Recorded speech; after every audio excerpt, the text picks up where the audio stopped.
It's Tuesday, May 27th, 2014. I'm Rim. I'm Scott. And this is Geeknights. Tonight, Hansa Teutonica, a board game by Andreas Stedding.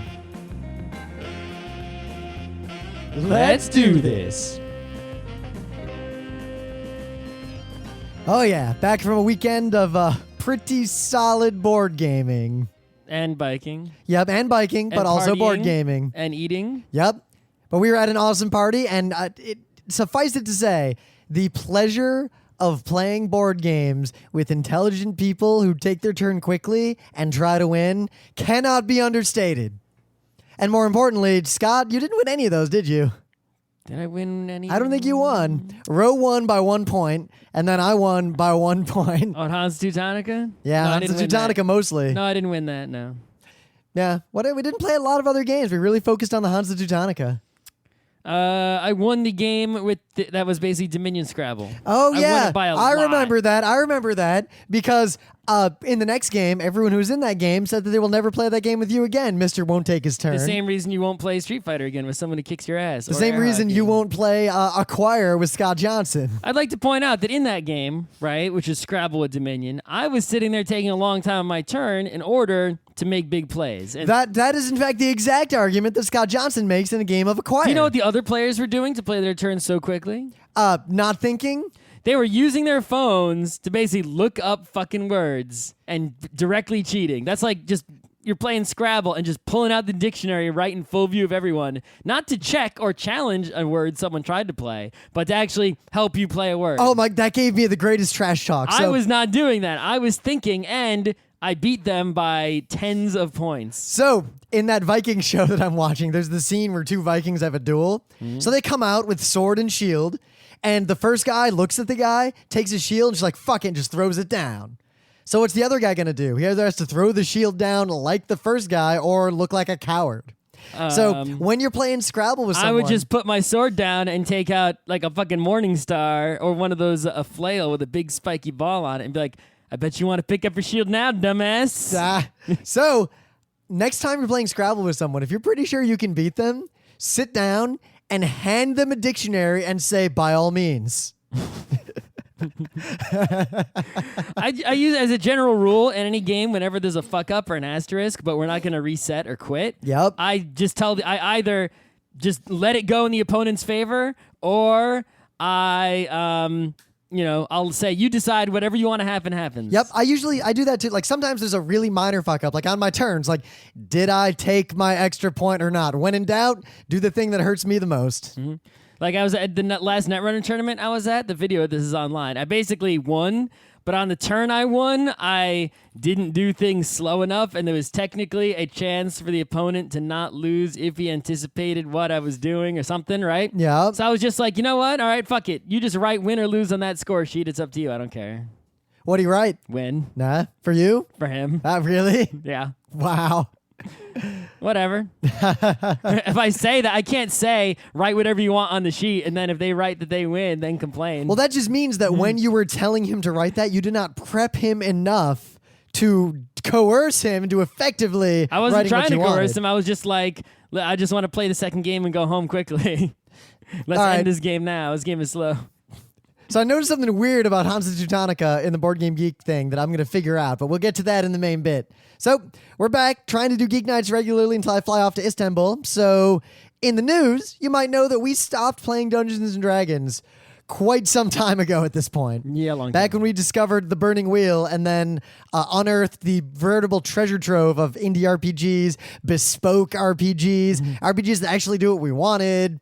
Tabletop RPGs of non-mainstreamness. And I'm that still... only the RPG hipster would play. What's interesting is still at this point in my life, I played D&D for more years than I played any of those indie RPGs. Well, those didn't exist, or we didn't know about them. Yeah, exactly. So D&D still has a really good place in my heart. Like to this day, I remember a lot of bullshit about Dungeons & Dragons. If you want to walk around a dungeon and kill shit, D&D is not a bad game, and sometimes I want to play that game. Yeah, but not even that. Like I played a lot of second ed D&D, Advanced Dungeons & Dragons, which has its own interesting things going on. But as you know, Wizards of the Coast has over time continued to make D&D, in my opinion at least, worse. Well, they just completely stopped 4th edition. It's like if they're not selling it currently or putting out products currently, they don't give a shit. Well, Like, remember, Wizards. It was TSR who made poor financial decisions that eventually Right. faced Then it full was life WotC, then it was consequences. Hasbro, right? WotC bought them, and I remember then when Wizards of the Coast bought TSR, that all the D&D people were saying, "This is the end. WotC's going to turn it into Magic," Mm-hmm. and they didn't. They turned it into World of Warcraft. Yep. But anyway, yeah, it's like if they're not currently selling product for D&D, then they don't promote it and there's like nothing happening with it, right? Unlike Magic, which is always happening. So it's like, because Magic doesn't really have, versions where it's like they're not compatible. It's just they keep putting out new cards all Well, the time. there are versions that aren't compatible. Right. Of Magic? Yes. You can't use your old cards in most tournaments. No, but I mean, it's not like a different rule book. It kind of is. A lot of the old rules have been The point is, there's superseded. just always new Magic cards. There isn't always new D&D, right? Well, because TSR experimented with that when they released those brown books. In Magic, you're not selling the rule book. That part is right. That's the difference. But thing is, what else are you going to sell? A lot of people who grew up playing D&D would They make tried to sell miniatures and Yep. dice and adventures and character expansion books and all sorts of things. But anyway, so in 3rd ed, they had this open D20 system thing. which, in my opinion, actually set role-playing games back. But that's only in retrospect do I have that opinion, because at the time, I thought it was revolutionary. Yeah. Basically, what it was is they released a core set of rules, like the D20 system, and said, "Go nuts with this, guys. You can't use a lot of our specific IP. Like if we release a Forgotten You Realms can't do any thing." Beholder shit Yep. or Mind Flayer shit. So and then there were there was a Star Wars D20. There was an L5R D20. There were all these games. The problem was all those games had the same rules, which seems great, but is actually terrible because those games all felt the same. You just swapped the proper nouns. Once you realized that the Star Wars D20 looked, played, and felt identical to L5R D20, you basically didn't want to play any of them anymore. It had extra rules for lightsabers and the Force, and also So spaceships. psionics and magic swords. Spaceships. Yeah. So spelljammers. Yeah. But it's interesting because back then I remember we were thinking, wow, look how forward-thinking and progressive they are. But now, just in retrospect, knowing more about games and game design in the industry, I see this as the opposite. But now, 4th edition really, like Scott said, kind of just disappeared. I mean, in Australia at PAX Aus, they didn't even bring it. Yeah, and at PAX East, the only D&D that there was there was unofficial 20-sided store running 5th edition like a few times a day at their own booth. Yep. Right?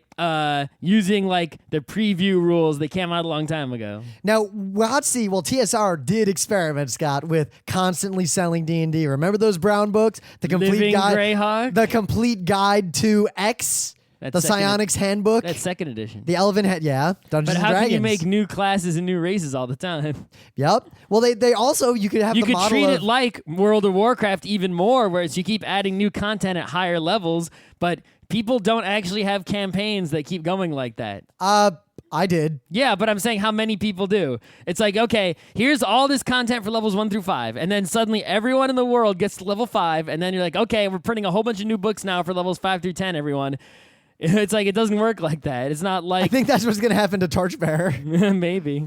But I digress. The news here now is that Torchbearer, you can't make it to level 5. 2. Torchbearer, you can't make it back to town. That's right. So Dungeons and Dragons, which we've talked about at length on the show over the years, and it'd be interesting to see if someone took all the times we've talked about D&D and role-playing games and strung them together into one episode just to see like how our opinions have changed. But they're trying this again.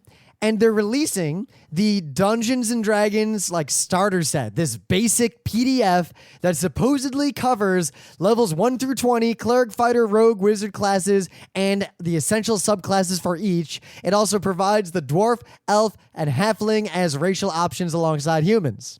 So it's first at D&D. Yep. I think that it's interesting. D&D has almost been regressing back to an earlier state in some ways. They've, over time, what little role-playing that was added to D&D seems to have been removed over time. You mean the one sentence that says, please role play while playing this game? Yep. But And simultaneously, make up your own rules, please? 'Cause they've been we didn't tightening do- up the rules around combat to the point that you can't just sort of fudge it and kind of make the combat role-playing interesting like you could in old D&D. Not oldest D&D, but like second ed, third ed.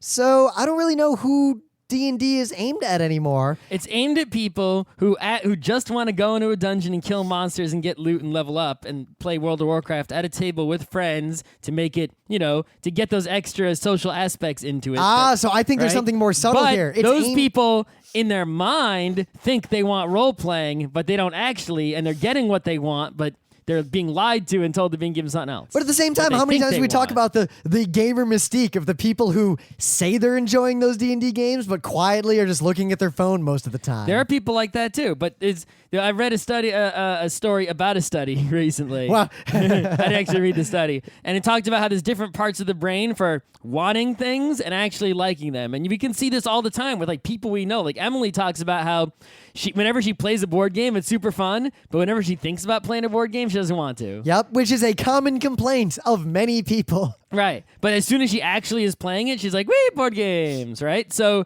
I think that with D&D, I think there's a lot. The people who play D&D a lot, right, are people who in their minds want role-playing and think they want role-playing, but they don't actually like role-playing. What they like is go around a dungeon, kill things, and level up. Well, also, look at the... But they don't know that they want that, and D&D basically sells them, telling them that D&D is what they want, so they buy it, and then once they play it, it's not what it was sold as, but it is what the person actually wants to do, truly. I think it's more subtle than that. Doing it. Because on one hand, how is D&D really sold to people? How do people decide they want to play D&D? Based on the name? From history, from hearing about it, oh, that's the role-playing game. They're lucky if they even know there are other role-playing games. From their uncles and whatever, and from the nerd media around it. What's one of the biggest examples of that? Will Wheaton's stuff and Penny Arcade's Acquisitions Incorporated. What do those focus on? People who are funny playing the game in a funny and engaging manner. And most of what makes those games enjoyable is everything but the actual rules of D&D. It's the fact that Gabe and Tycho are just fucking hilarious people. Yep. And also they get that idea that that's what D&D is like.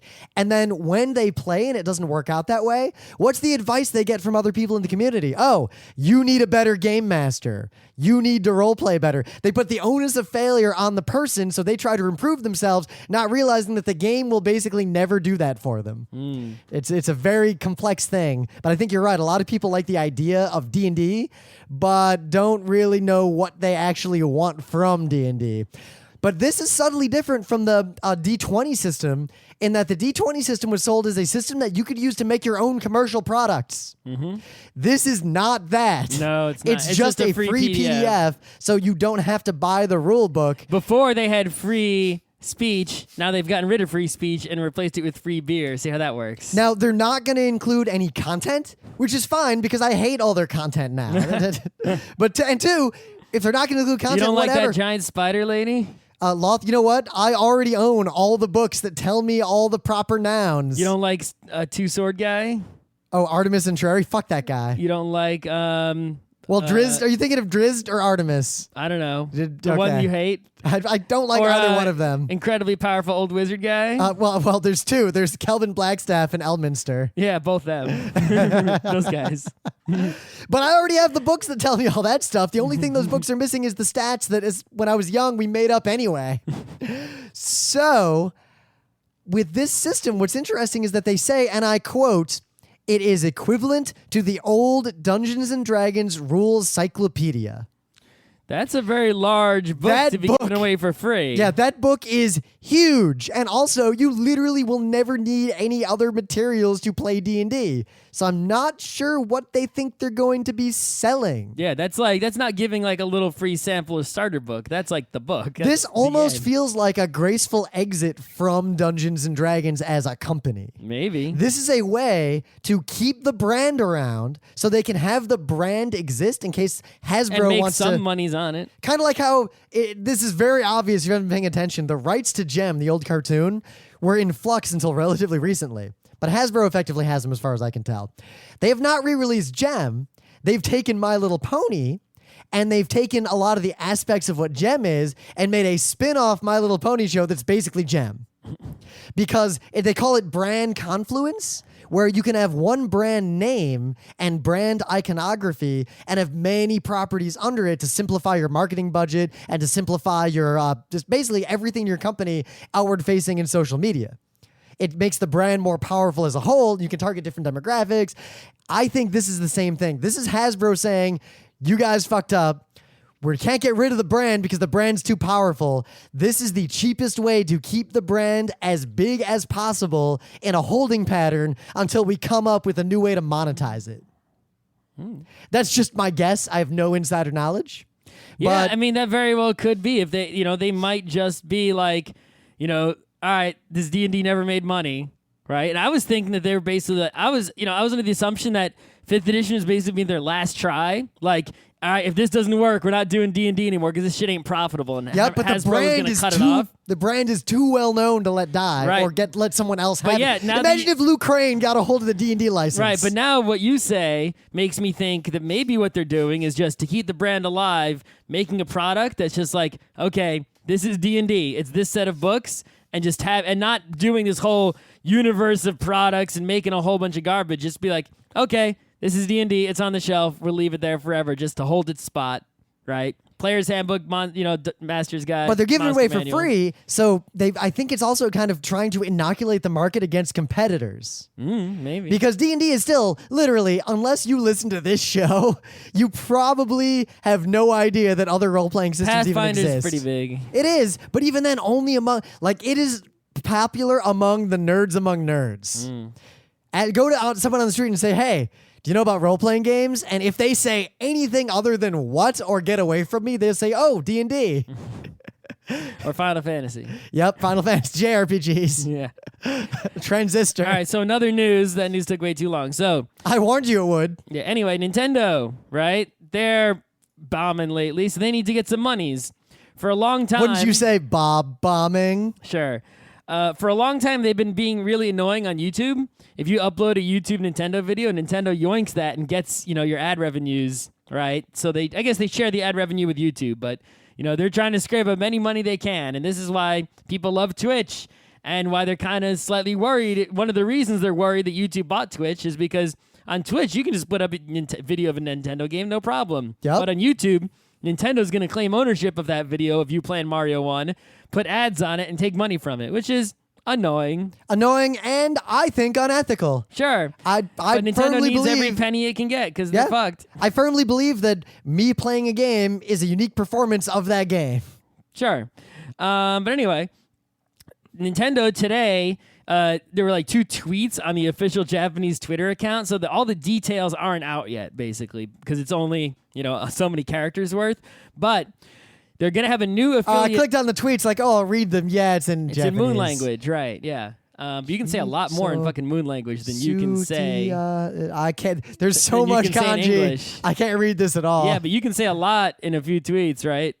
Anyway, in Japanese, they're gonna have a new affiliate. They're gonna keep that affiliate program alive, where they all just right, take so your they're money. keeping the bad thing going. But they're also gonna start an alternative thing where you basically partner with them in an affiliate program. And then I don't know if you have to put ads actually in your video directly or what. They'll do the YouTube ones, I guarantee. Or something. But you basically, if you join the program and Nintendo approves your videos, then you put them up. And not only does Nintendo get money and YouTube gets money, but you also get money. So if you go through them first. And of course, if they don't like your video, you're just not going to get put up on YouTube. This is anathema to freedom of expression.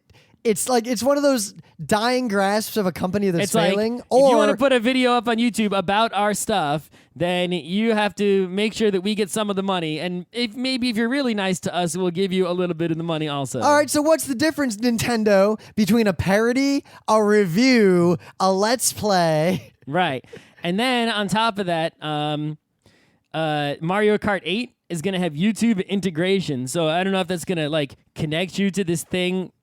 By default. Knowing Nintendo, what that's going to do is if you share a friend code with someone, you can make a video of yourself playing, and then they'll see it, but it removes any audio and replaces it with music. Who knows what's going to happen? It's going to be and if you don't have someone's friend code, you can't see their videos. We'll see.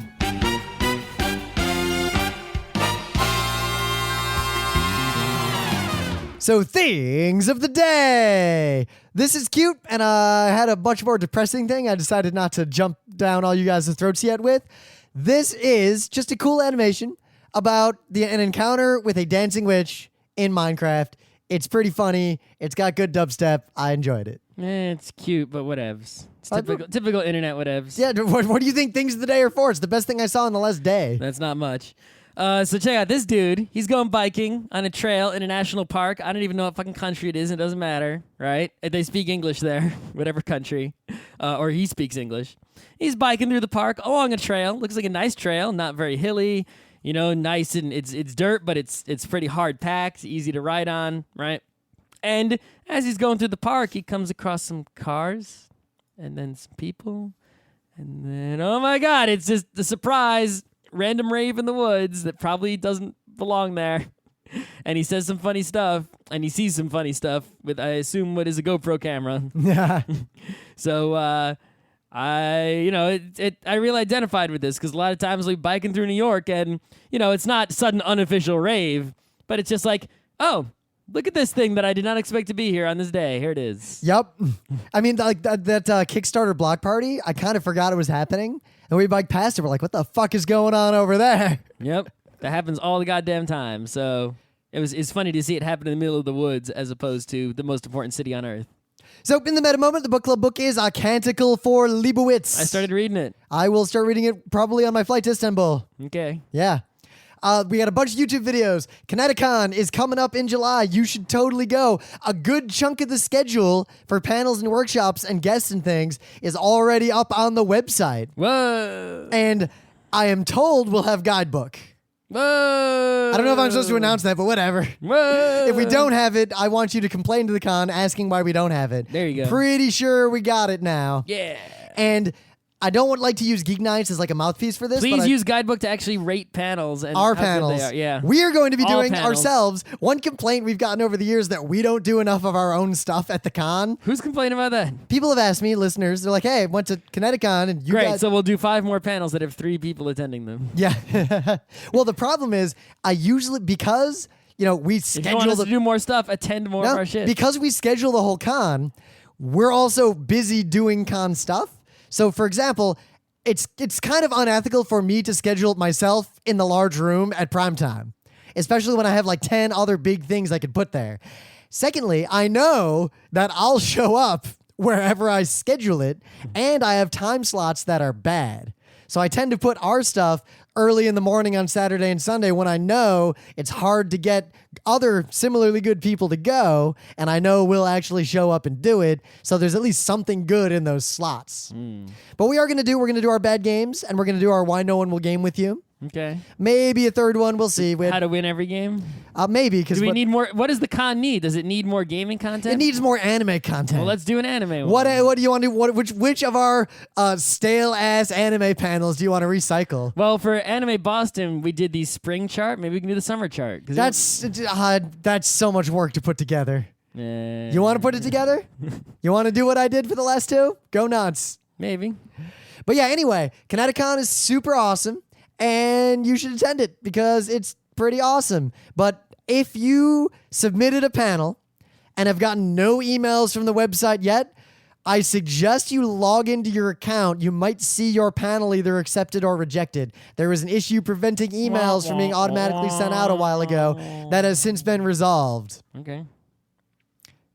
Any other metas? Not really. Go on the internet and find us and follow us. I mean, how could you, if you're listening to this podcast, you've already found us and followed us, right? So tell your friends to listen to Geeknights. And also, join the forum. I see a lot of you lurking, but fewer people are posting recently. Maybe because What it's kind? warm Are out. you not an important person? You don't have anything to say? Yeah. I mean, you're not going to join one of these arguments? Illiterate? I don't know. So, Hansa Teutonica. We pointedly waited to do this review because for a while... Well, Rim waited. I was fine doing it. Yeah, but we've lately, just due to constraints of time and due to feeling very self-assured in our ability to assess games quickly, have been reviewing games, especially tabletop games, based on one playthrough. Sometimes that's enough. Yep. And with you know what? Coup, C-O-U-P, one play was enough. In the case of Hansa Teutonica, one playthrough was also enough, but I had to be sure. Okay. I wanted to give a real deep review of this game. I haven't played it enough to go really deep. We can go deep enough. Played it like 4 or 5 times. We have not solved it. However, No. I can say this. Hansa Teutonica came out in 2009. Andreas Steding is a stand-up tabletop game that is quick to play, quick to teach, and has survived repeated plays with experienced and skilled gamers. That is more than I can say for most tabletop games that have ever existed. Yeah. That's more than I can say for most tabletop games that I own. I think the fundamental thing with Hansa Teutonica, right, is you look at a lot of board games out there that have multiple victory conditions or multiple paths to generating victory points. Like right? Kalis, you can go in the castle, you can try to do the gold thing, you can Right. try to do the buildings thing. And in most of those games, Stone buildings. one way is just better than the other In way. Kalis, you should just go for the castle. Fuck everything else. Right, unless you get some magic jeweler thing. And even happening. then, he lost by a point. Like, Right. it still didn't work. It was just close. But in the 5-6 times I played Hansa Teutonica, right, all ways are not necessarily viable in a single instance of the game, but across playing the game multiple times, based on what people do, different ones will become the way you should have gone. Like if the game is going long, then the key becomes the way to go. The key and the network and building houses. But Right. that means you need your privileges up. We'll get If to the that game in is the- really short, right? Yeah, you learn then- that. Then like 1 colon might be enough to win. You and Cold Guy learned that when me and Ro just fucking blitzed the end of the game and left everybody behind. Yeah, and it's like you get like these piddly points like during the course of the game just from building offices, and it's like those points usually don't matter if people get a whole bunch of end of game points, but if you can get enough of those points quickly enough, the game will just fucking end. And then those end of game points will be so insignificant compared to the during game points. So it's like not only do you have to choose a path of victory, but you have to see how the game is going. And if there's a lot of players, you don't have a lot of control over how the game is going. And you have to play for the path that is going to be the winning path in that game. Yup, And now- not in Hansa Teutonica overall. That is what makes this game so fascinating to me and why I have such a high opinion of it. Because let's look at two different directions of game. Agricola has the same, there are multiple paths to victory. But you just get the baby. Yep. Well, get the baby, And yeah, but then- there's other, like, do you go for house upgrade points or do you go for animal points? Well, your cards usually tell you what to do. They do. And the resources available usually tell you what to do. Ah, and so you here's- sort of here's my have to point. do a little bit of everything to get a good score in that game anyway. Exactly. So you have two things affecting the game in the sense. On one hand, your strategy is driven what? By your preference and your cards, not so much by what anyone else is doing. So if I see Scott's going for a house upgrade, that almost doesn't affect my strategy at all. Unless you were going for house upgrade, now I'm taking it from you. Even then, usually you're not taking it from me because the game's set up to where two people doing the same thing isn't too big. There's enough for 2 people to do the same the thing. There's only- not enough for 3 people. Nope. The only game interaction, though, it comes down to blocking Scott's move at a critical point. Oh, you wanted to build the baby. Well, guess what? I'm on the baby. You can't build the baby this turn. Damn it. That kind of blocking other players is all that matters. And two, the game has extremely diminishing returns in every victory point direction, forcing you to do all of them at least a little. Now go in the other direction. A game like El Grande has the direct player interaction. Everything I do directly relates to what you do and before and after what I do. I move some pieces there, you have to react to that. The game is so reactive. Your strategy has to be so high level and meta, but as a result, the game is almost purely political. Hansa Teutonica has the direct interaction. The game is extremely reactionary. Your strategy mostly has to revolve around reacting to other players on a tactical level and maybe changing strategies mid-game.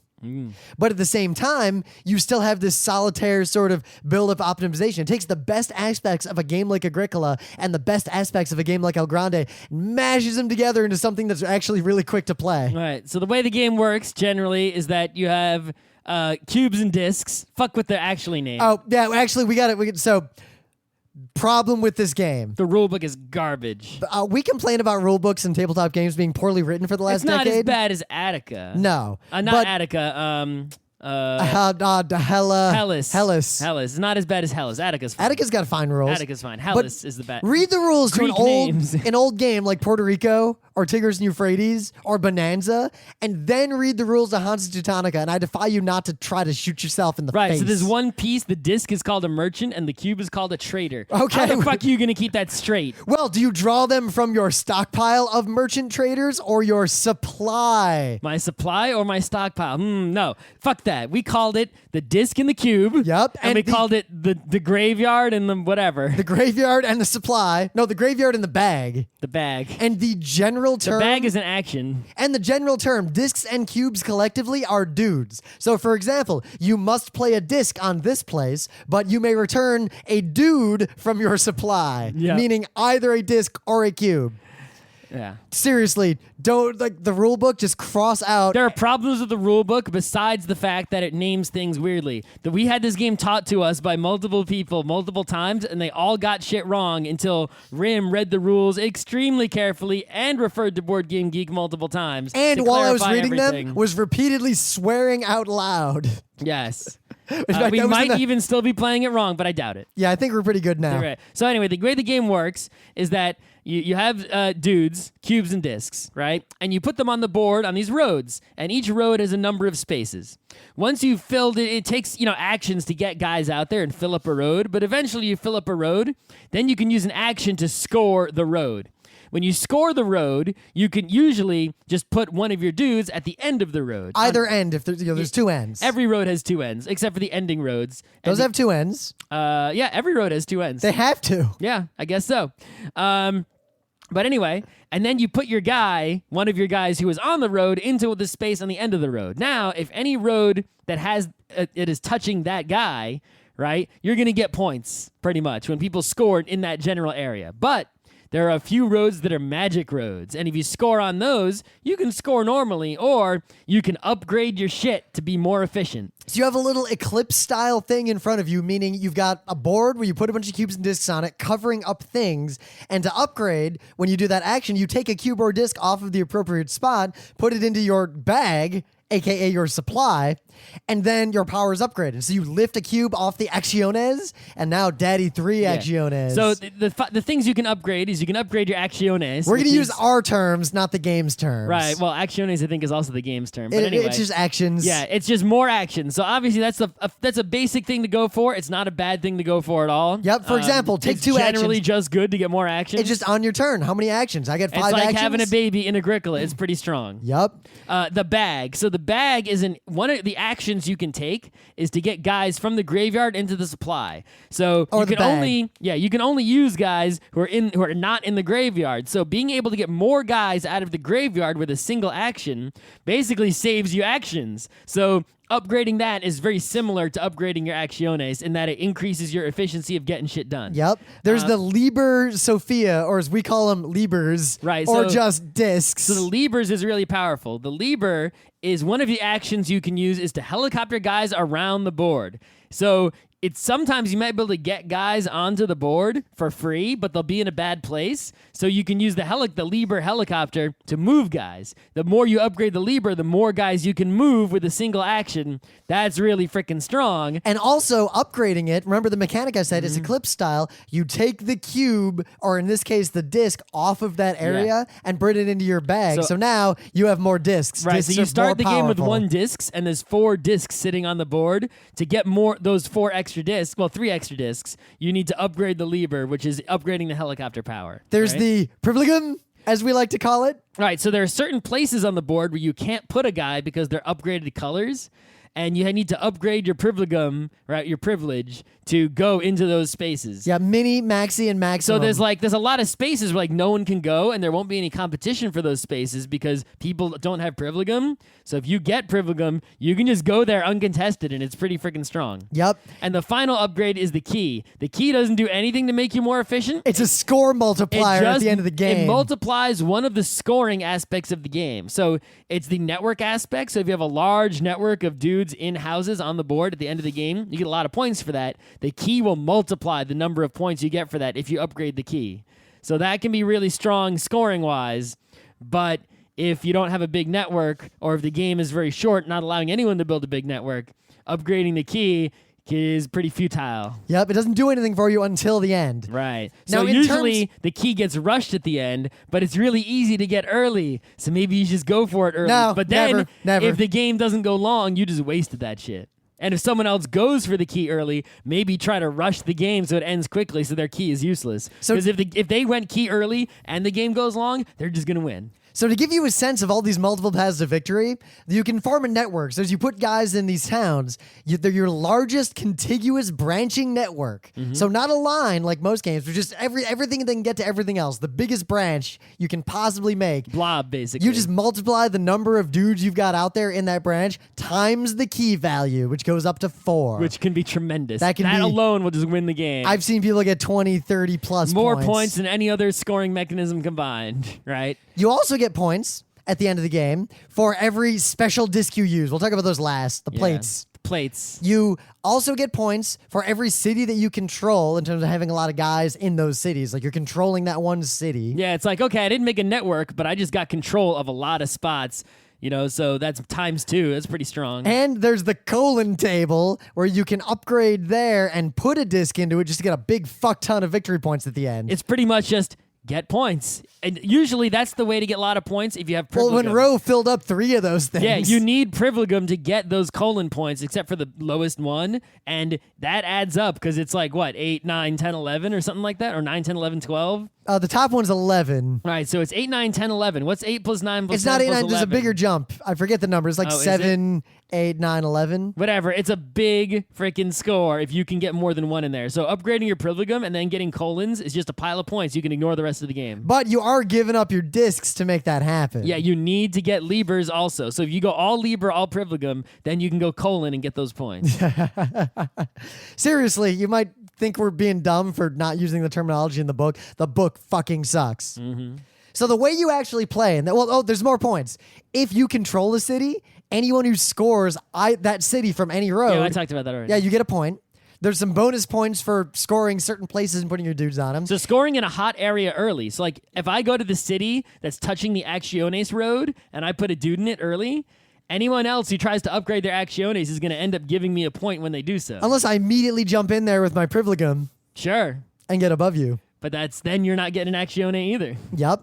But you also get points. And I get a point when you do that. At the 2 ends of the map, there's 2 red flag cities. If you connect them with dudes, Which happens more often than you think it would. you get a pile of points. And all this second set of points we talked about, you get during the game. Yep. The rest of the points are at the end, and that's key because the way the games end are, 1, if 10 of the cities on the board get full of dudes. Never happened in any game I've played ever. 2, if I think the better order to do this in. So 2, Plates run out. yep, if the special plates that we haven't talked about yet are all taken, Yep. and there's some nuance around that, but it's pretty straightforward if you Whatever. read the The rules plates closely. run out.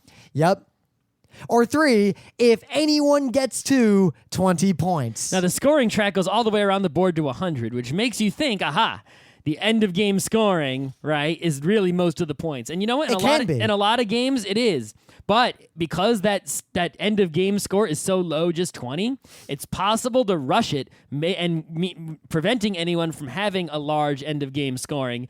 Scores overall will be low, and those 20 points that you got really quickly might just be enough to end the game. So there's another And win the reason this game is so interactive. The actions you can take, the actual things you do with your Acciones. Now again, on your cheat sheet Eclipse board, there are 5 little reminders as to what the actions do.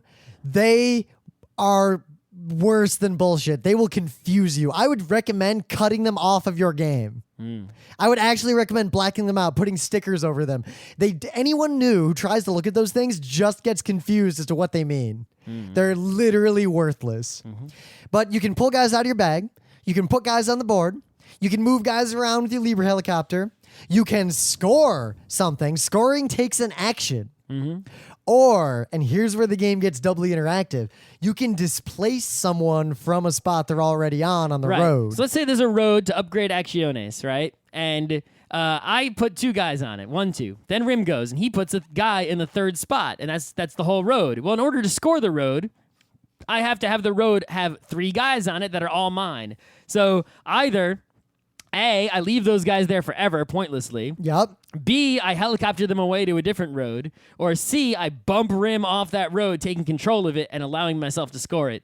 But if I bump rim off, I have to spend not only one guy to put a guy there in place of Rim's guy, but another guy has to go into the graveyard who had to fight Rim. And then I get to take the guy he bumped and put him on an adjacent road, and I get to take a guy from my graveyard and put him on the board. So he basically gets a free action of putting a guy onto the board and a free action of getting the guy out of the graveyard. So it super helps someone when you bump them off. So getting bumped is a really reactionary thing. People are trying to get bumped sometimes, but sometimes they don't want to get bumped. Right, well, it's like if you upgrade your bag, allowing you to get guys out of your graveyard really efficiently, then you want to be a bumper, right? Because it's so easy for you to bump people off. You have tons of extra guys. But if you keep bumping people, you obviate their need to ever bag. Right, if you're getting bumped a lot, you can just upgrade your Lieber and Helicopter, right? And then when someone bumps you, it's like, okay, I have to I get extra guys on the board, but they're in a shitty location, but that's fine because I'll just helicopter them into place really efficiently. So the Lieber discs, the merchants, I guess. To bump them, you got to bump 2 daddies. 2 guys go into the graveyard, and then the guy you bumped gets 2 extra guys out of his graveyard. That's why Lieber is so strong. Just upgrade Lieber, put discs out, and then get people to bump your discs off, and you'll get all these free guys on the board without having to upgrade your bag. And then because you upgraded Lieber already, you can helicopter them into the good position really quickly. So with all of this, there's also special plates, and you're going to fuck those rules up like 3 or 4 times before you get it right. There's always supposed to be 3 on the board unless the game is over. So many games we've played with all smart people, we ended up with 2 on the board, 1 on the board, 5 on the board. Yep. How the fuck did that happen? We all fucked it up. Yep. So at the end of every turn, our meme, we always say is plate integrity maintained? Yeah. And then everyone has to agree that it is before we continue to the next turn. Yep. The plates, if you score a road that has a plate pointed at it, you get the plate. And then you can take a new plate to put somewhere on the board. The plates have powers like remove 3 dudes from the board, or hey guys, 4 extra actions right now. Yeah. Some of the plates are just obviously more strong, like the 4 or 5 extra actions at once. But I find those to be weaker. I like the they're swap very, a very dude, strong. and I like the remove 3 dudes. The swap one can be very strong in the right situation, but in other situations it can be worthless, right? The remove 3 dudes is ridiculously strong in just about any situation. Oh, and the plates especially if your bag is not upgraded The very plates well. are also worth points. The more you get, the more points each one is worth. Right, so it's like you can just play for the plates, and then using the plates also helps you get more plates and more other things also. So I've seen people win this game ignoring everything and just trying to get every plate as fast as possible. yeah, it can, and that ends the game as well. So even if no one gets to 20 points, if you get enough plates, you can end the game pretty quickly. This is a game primarily, if you want to talk about the skills involved, of predicting what other players' strategies are and coming up with the best counter to them while simultaneously obfuscating what you're doing or putting yourself into such a position of strength that people can't stop you. Yeah, it's not a game where I can tell you, like Settlers, just do this, one of these 2 things every game. It's like, all right, you have to really assess what's going on in the whole lay of the land every turn, see what everyone's doing, and there'll be a different path to go every different game based on what people have done. Yep, and your path might change mid-game. So you also just might be fucked based on where you're sitting or something. Yep. A pretty powerful strategy I've found is to focus on a few things, like I'll upgrade your actions a little bit. And Yeah, your just levers a focus little on something bit. basic early on until you see the lay of the land. Yep, and wait and see and hope that people move the game in a certain direction that you can then react to and capitalize on the fact that you were waiting for them to move. The theme of the game has something to do with The Hanseatic League? yeah, and it doesn't exist. We can't figure out what the fuck is going on. Yeah, we ignore all the theming of the Trading, game. some shit, whatever. Who cares? That's why there's that game, like games like Puerto Rico or Tigris and Euphrates to this day hold this extra tier for us. Because 1, they're extremely complex, well thought out mechanically as games. But 2, the theme is integrally woven into the games in such a wonderful and nuanced way that a lot of more modern games just don't do. This game has terrible iconography. It's extremely confusing without a very specific and detailed explanation of how to upgrade everything and how everything works. From someone who read the rules 20 times and, Yep. and the internet. But otherwise, it's a really solid game. I'm really surprised it held up Thurn and Taxis, which we loved, didn't make it through 4 playthroughs before we figured it out and we were done with it. Yep. This game, I think, will have a decent bit of staying power, and everyone seems to really like it. Like Ticket to Ride, basically. Yeah.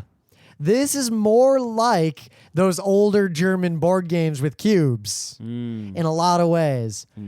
I'll point out, if we're talking about strategy, if you upgrade your actions or your bag once, you get an immediate bonus. If you upgrade your actions a second time, you don't get a bonus. You have to upgrade it a third time. So it's usually not worth it to try to blitz actions hard. Your best bet is to blitz actions as fast as possible just to get to 3 actions. And then you don't need that 4th action immediately. You can do that opportunistically if you're clever. Yeah, it's like if there's an opportunity, just be like, helicopter score with 2 actions to get that acciones upgraded, I would go for it. Yeah, but don't spend 3 turns orchestrating your 4 actions early game. That you get much more bang for your buck getting that 3rd action and then going somewhere else. Or getting one bag upgrade, which is probably easier to get and is also going to save you actions. Yep. If all the other players are like just having this death match with discs everywhere around the actions, go upgrade your key and your pilgrim a whole bunch. Yeah. Or just start taking cities in the middle. Yep. That's it. People forget they can take cities in this game. Well, that's another sometimes. thing is that usually in a game, right, there's like a hot spot where all the valuable shit is and people fight over that. In this game, there's valuable shit all over the place. There's not like areas of the board that are dead. Why would you ever go there? It's like, no, the whole board is hot. There'll be a plate over there that's looking hot. There'll be a nice city you can get over there. Easy connection, right? You can go for the colon. If no one's going for the colon, it's like, that's worth a ton of points. It's pretty hot. If you just sneak in there once. Everyone's going for all those other hot things. I'll just take an actione, right? There's just hot stuff everywhere. And you'll see, if you play with people who've played a lot, there'll be cubes all over the place. Not just in like one area that's awesome. Yep. Now, it's interesting. The game takes 2 to 5 players, but there are 3 variants to accomplish that. 2-player has this thing where there's these knights that move around. I haven't played it. We haven't either. People say it's not that great. Okay. 2 and 3 player use one side of the board. 4 and 5 player use another side of the board that has just more connections between cities. Mm-hmm. I think the game is best with 3 or 5 players. Board Game Geek says the game is best with 5 players. But 3 and 5 are very different, kind of like the difference between 3 and 5 in Puerto Rico. Very different strategies, very different game. I worry that with 4 players, the board's a little too open. Yeah. But I think 4 players doesn't work on the smaller one, so I think you should try to avoid playing with 4 people. Go for 3 or 5. So I don't know what else I can say. I mean, you guys should play this game. If you're playing board games, play this one. So Andreas Stedding, it's interesting because I actually didn't know who he was, and he doesn't seem to have a lot of games, at least that are known in the U.S., to his name. Like Scottish Highland Whiskey Race. That's amazing. Yeah. I don't care what that game is. Hispania is the only one that I've heard of. Okay. I mean, Italia I've seen, but I've never played. Heart of Africa I've seen, but I've never played. The Hansa Teutonica expansion. I need that. All right. God damn it. Who knows what's in that thing? Yeah, I kind of really want it now. Okay. And it doesn't look like he's published anything since 2010. Huh. Maybe he's working on a masterpiece. I hope so. Maybe he's got a job.